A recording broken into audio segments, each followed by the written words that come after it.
దేవీ నవరాత్రుల్లో అమ్మవారికి ఎంతో ప్రీతికరమైన ప్రసాదాలు, అలాగే ఏ ఏ రంగులంటే ఇష్టమో ఈ వీడియోలో చూసేద్దాం.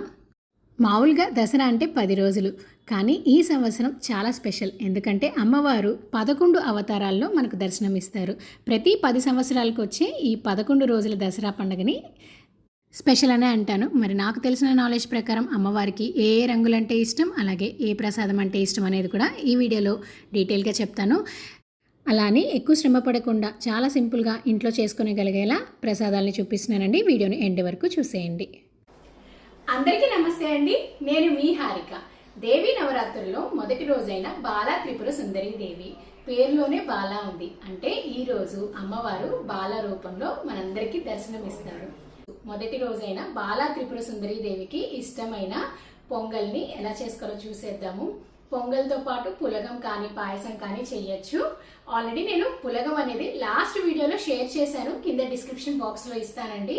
మరి ఈరోజు పొంగల్ని ఎలా చేసుకోవాలో చూసేద్దాం. చాలా సింపుల్గా చేసుకోవచ్చు, ఎక్కువ టైం లేకుండా త్వరగా అయిపోతుంది. మరి రెసిపీలోకి వెళ్ళిపోదామా? పొంగలితో పాటు అన్నాను కదా, సారీ అండి, చిన్న తప్పు చెప్పేశాను. పొంగల్ కానీ పులగం పాయసం ఇలాంటివి ఏదో ఒక్కటైనా చేసేసుకోవచ్చు అనమాట. ఇప్పుడు కట్టు పొంగల్ కోసం ఒక గిన్నెలో 3/4 గ్లాసు బియ్యం, ఒక పావు వంతు పెసరపప్పుని శుభ్రంగా కడిగేసి, ఒక గ్లాసు మనం బియ్యం పెసరపప్పు తీసుకున్నాం కదా, దానికి 4.5 నీళ్లు పోసేసుకోండి. 4.5 గ్లాసులు నీళ్లు పోసేసుకొని వెంటనే పొయ్యి మీద పెట్టేసుకోవచ్చు. ఇంకా టైం ఉందనుకుంటే ఒక 10 నిమిషాలు ఈ బియ్యాన్ని నానబెట్టేసేయచ్చు. దీంట్లో కొద్దిగా పసుపు, చిటికెడంత ఇంగు వేసి వారాలుగా మూత పెట్టి ఉడకనివ్వాలి. మూతని పూర్తిగా పెట్టేశారంటే పొంగిపోతుంది. అందువల్ల కొంచెం గ్యాప్ ఉండేటట్టు ప్లేట్ని పెట్టేసుకొని ఉడకనివ్వాలి. పసుపు ఎక్కువ వేయకండి, చాలా లైట్గా వేసేసుకోండి.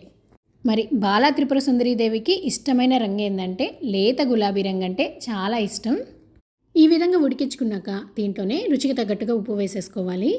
పెసరపప్పు పూర్తిగా ఉడికాకనే ఉప్పు వేసుకోవాలి. ముందే ఉప్పు వేసుకున్నాం అనుకోండి, పెసరపప్పు అనేది సరిగ్గా ఉడకదు.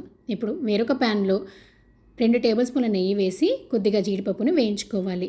జీడిపప్పు వేగే లోపల సన్నగా అల్లాన్ని సన్నగా కట్ చేసి వేసుకోండి. కొద్దిగా మిరియాలని దంచి వేసేసుకొని 1 టేబుల్ స్పూన్ జీలకర్ర, కరివేపాకును పక్కన పెట్టుకోండి. జీడిపప్పు వేగాక నేను చూపించిన కరివేపాకు, మిరియాలు, జీలకర్ర, అల్లం ముక్కలు ఉన్నాయి కదా, అవన్నీ వేసేసి స్టవ్ ఆఫ్ చేస్తే ఈ వేడికి జీలకర్ర అనేది వేగిపోతుంది. అంతేనండి.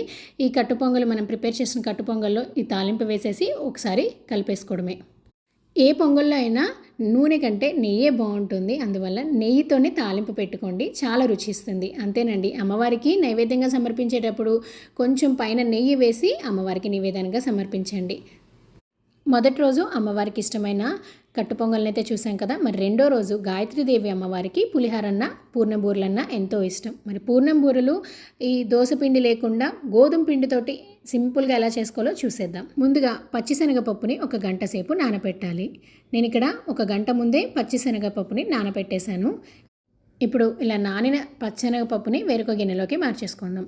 వీటిని ఉడికించుకునేటప్పుడు డైరెక్ట్గా కుక్కర్లో పెట్టి ఒక 2 విజిల్స్ వచ్చేదాకా ఉడికించుకోవచ్చు, లేదంటే పొయ్యి మీదే కుక్కర్ లేకుండా ఉడికించేసుకోవచ్చు. నేను ఇక్కడ పొయ్యి మీద డైరెక్ట్గా పెట్టేసి ఉడికిస్తున్నానండి. దీంట్లో తగినన్ని నీళ్ళు పోసుకోవాలి. అంటే పచ్చెనపప్పు మునిగేంత వరకు నీళ్ళు పోసుకుంటే సరిపోతుంది. ఇలాగ డైరెక్ట్గా పెట్టేసేసి పప్పు అనేది బాగా బద్దయ్యేదాకా ఉడికించుకోవాలి.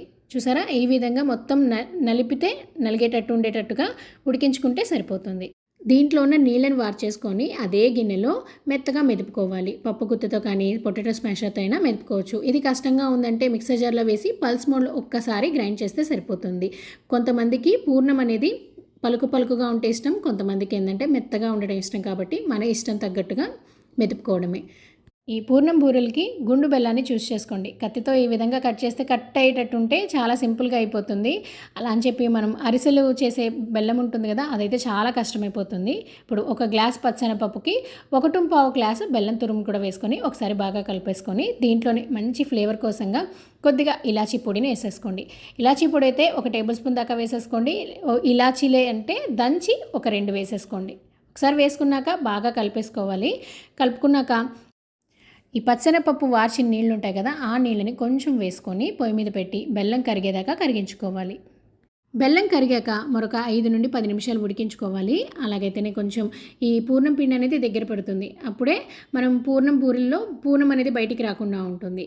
కన్సిస్టెన్సీ ఈ విధంగా ఉండేదాకా ఉడికించుకున్నాక చల్లారి పెట్టుకోవాలి. చల్లారేటప్పటికి కొంచెం ఇంకా దగ్గర పడిపోతుందండి. అది చల్లారేలోపు మనం పైన పిండిని ప్రిపేర్ చేసుకుందాం. దానికోసం సింపుల్గా నేను చెప్పాను కదా, దోస పిండితో పని లేకుండా ఇలా గోధుమ పిండితో చేసుకోవచ్చు. 1 కప్పు గోధుమ పిండికి పావు వంతు బియ్యం పిండి, కొద్దిగా ఉప్పు, అంటే మరీ చప్పగా ఉండకుండా ఉండడం కోసం కొద్దిగా లైట్గా ఉప్పు వేసుకొని, సోడా ఉప్పు కొంచెం వేసేసుకొని ఒకసారి బాగా కలుపుకోవాలి. ఇలా కలుపుకున్నాక మరీ జారుగా కాకుండా అలానే గట్టిగా కాకుండా టమాటా బజ్జీకి మనం పిండి కలుపుకుంటాం కదా, బజ్జీ పిండి, ఆ విధంగా కలుపుకోవాలి. కరెక్ట్గా నీళ్ళు అనేవి మనం ఏ కప్పుకైతే గోధుమ పిండి తీసుకున్నామో అదే కప్పుకి 1 కప్పు నీళ్ళు దాకా పడుతుంది. మామూలుగా పూర్ణం బూరెలు అంటే ఖచ్చితంగా మనం అప్పటికప్పటికి రుబ్బిన దోసపిండిని వేసేసుకుంటాము. అలా కాకుండా ఈసారి ఈ విధంగా ట్రై చేయండి. టైం కూడా సేవ్ అవుతుంది, అలాగే టేస్ట్ కూడా చాలా బాగుంటుంది. ఇవి చల్లారినా కూడాను మనం ఒక్కసారి బాండెట్లో లైట్గా వేయించుకున్న చాలా అంటే చాలా బాగున్నాయి. మా ఇంట్లో వాళ్ళకైతే బాగా నచ్చింది ఈ గోధుమ పిండితో చేసిన పూర్ణం బూరెలు. చల్లారాక పూర్ణం ఈ విధంగా దగ్గర పడుతుంది. ఇప్పుడు మనకి ఇష్టమైన సైజులో ఎన్ని కావాలంటే అన్ని చేసుకొని మిగతా మిశ్రమాన్ని ఎయిర్ టైట్ బాక్స్లో పెట్టుకొని ఫ్రిడ్జ్లో పెట్టారంటే వారం నుండి 10 రోజుల వరకు నిలవ ఉంటుంది. ఏమీ పాడవదండి. ఇదే పూర్ణం పిండితోటి బొబ్బట్లు అంటే ఓలిగలు కూడా చేసుకోవచ్చు. మనకి ఎప్పుడు కావాలంటే అప్పుడు వేడిగా వేసేసుకోవచ్చు. ఇప్పుడు కలిపిన గోధుమ పిండిలో పూర్ణం ఉండని వేసి ఈ విధంగా వేసుకోవాలి. నూనె అనేది కొంచెం వేడిగానే ఉండాలి. అలాగే ఫ్లేమ్ని మీడియంలో పెట్టేసి ఒక్కొక్కటిగా వేసుకోవాలి. వేసిన వెంటనే కదిపారంటే పూర్ణం అనేది బయటకు వచ్చే ఛాన్స్ ఉంటుంది. అందులో మొదటిసారి చేసినట్లయితే వెంటనే కదపకండి. ఈ విధంగా కలర్ వచ్చాక రెండో వైపు కూడా తిప్పుకొని కాల్చుకోవడమే. అన్ని వైపులా కొంచెం బంగారు రంగు వచ్చేదాకా కాల్చుకొని తీసేసుకొని మిగతా పిండిని కూడా ఇదే విధంగా చేసుకోవాలి. పిండి రుబ్బే పని లేకుండా మన ఇంట్లో గోధుమ పిండి అనేది ఉంటుంది కాబట్టి చాలా సులువుగా చేసుకోవచ్చు. అలానే గోధుమ పిండితో టేస్టీగా అయితే లేదని అనుకోకండి, చాలా టేస్టీగా ఉంటుంది. ఒకసారి మీరు ఈ విధంగా ట్రై చేశారనుకోండి, ఇంకోసారి మీరు పూర్ణం బూరెలు చేసుకునేటప్పుడు గోధుమ పిండితోనే చేసుకుంటారు, అంత బాగుంటుంది. పైన లేయర్ కూడా పల్చగానే ఉంటుంది. మరి గాయత్రీదేవి అమ్మవారికి ఎంతో ప్రీతికరమైన పూర్ణం బూరెల్ని ఈ విధంగా చేసి నివేదనగా సమర్పించండి. అలాగే అమ్మవారికి ఇష్టమైన రంగు కనకాంబరం కానీ నారింజ రంగు అంటే ఎంతో ఇష్టం. మరి 3వ రోజు అమ్మవారు అన్నపూర్ణాదేవి రూపంలో మనకు దర్శనమిస్తారు. అమ్మవారికి ఎంతో ఇష్టమైన రంగు గంధం, అలాగే ప్రసాదం వచ్చి కొబ్బరన్నం. చాలా సింపుల్గా చేసుకోవచ్చు. బాండెట్లో 2 టేబుల్ స్పూన్ల నూనె వేసి కొద్దిగా ఆవాలు, జీలకర్ర, మినప్పప్పు, పచ్చెనగపప్పు, 2-3 ఎండుమిరపకాయలు వేసి పప్పులు వేగేదాకా వేయించుకోవాలి. దీంట్లోనే చిలికలుగా కట్ చేసుకున్న పచ్చిమిరపకాయలు, కొద్దిగా కరివేపాకు వేసి జీడిపప్పును కూడా వేసుకోండి. జీడిపప్పు ముందుగానే వేసుకోవచ్చు, నేను మర్చిపోయి లాస్ట్లో వేసాను. ఇవన్నీ వేగాక 1 కప్పు కొబ్బరి తురుము, పచ్చి కొబ్బరి తురుము అండి, పచ్చి కొబ్బరి తురుము వేసేసుకున్నాక కొద్దిగా రుచికి తగ్గట్టు ఉప్పు వేసి లైట్గా వేయించుకున్నాక 1 కప్పు కొబ్బరి తురుముకి 2 కప్పుల ఉడికించి చల్లార్చిన అన్నాన్ని వేసి ఒకసారి బాగా కలుపుకోవాలి. వేడి అన్నం వేశారంటే ముద్ద అయ్యే అవకాశం ఉంటుంది. కొంచెం చల్లారి పెట్టి వేసేసుకొని ఒకసారి ఈ విధంగా బాగా కలుపుకున్నారంటే అన్నపూర్ణాదేవికి ఎంతో ఇష్టమైన కొబ్బరన్నం నివేదనగా సమర్పించండి. మరి 4వ రోజు అమ్మవారు కాత్యాయనీదేవి రూపంలో మనకు దర్శనమిస్తుంది. ఈ అమ్మవారికి తేనంటే ఎంతో ప్రీతి, అందువల్ల సింపుల్గా పంచామృతాలు చేయబోతున్నాను.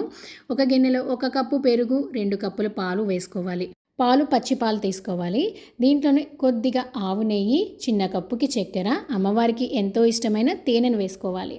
తేనె 1.5 చిన్న కప్పుకి తేనె వేసుకోండి. ఆల్రెడీ మనం చక్కెర వేసాం కాబట్టి తేనె అడ్జస్ట్ చేసి వేసుకోవడమే. చివరిగా మన దగ్గర ఉండే ఏ పండ్లైనా వేసుకోవచ్చు. నేను ఇక్కడ యాపిల్ ముక్కలు, అలాగే దానిమ్మకాయ గింజలు వేసేసాను.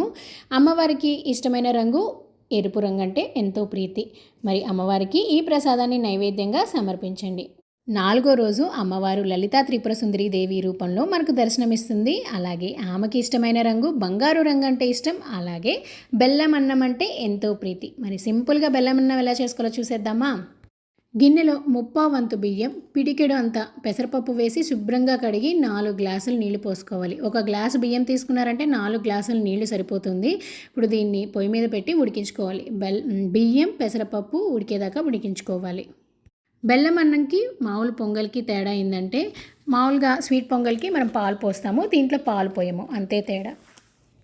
మరి నీళ్ళంతా ఇంకేదాకా ఉడికించుకోకుండా కొంచెం జారుగా ఉండేదాకా ఉడికించేసుకొని దీంట్లోనే 1 కప్పు బియ్యంకి 1 కప్పు బెల్లాన్ని కరిగించి వడకట్టి వేసేసుకోవాలి.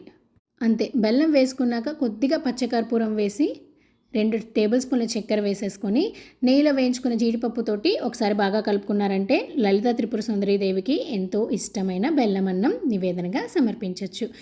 ఈ వీడియోలో అయితే మొదట 5 రోజులు చేసుకునే ప్రసాదాలని చూపించాను. మిగతా ప్రసాదాలని నెక్స్ట్ వీడియోలో చూపిస్తానండి. అంతవరకు మొదట 5 రోజులు చేసుకునే ఈ ప్రసాదాలని సింపుల్గా ఇంట్లో చేసి అమ్మవారికి నివేదనగా సమర్పించండి. వీడియో యూస్ఫుల్ అనిపిస్తే సబ్స్క్రైబ్ చేసి లైక్ చేయడం మర్చిపోకండి. మరొక మిగతా ప్రసాదాలతో కలుద్దాం. నమస్తే.